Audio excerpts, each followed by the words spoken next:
അവന്മാരെ തൂക്കിയെടുത്തുണ്ട്. വേഗം സ്ഥലം വിട്. ഇനി ഈ ഏരിയയെ കണ്ടുപോരുത്. തോക്കി ഞാൻ പോലീസ് സ്റ്റേഷനിൽ ഏൽപ്പിച്ചോളാം.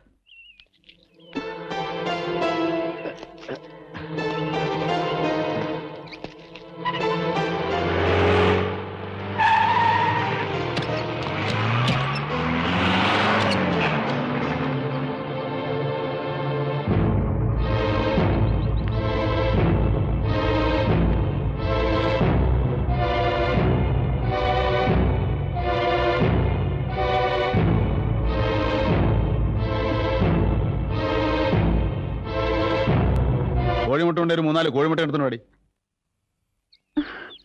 അല്ലെങ്കിൽ വേണ്ട. എടി പെണ്ണേ, ഈ പെമ്പിള്ളേരുടെ ജീവിതം എന്ന് പറയുന്നത് കോഴിമുട്ട പോലെയാ. കാണാൻ നല്ല ഭംഗിയായിരിക്കും, പക്ഷേ സൂക്ഷിച്ചില്ലെങ്കിൽ താഴെ വീണ് പൊട്ടിപ്പോവും. മനസ്സിലായോ?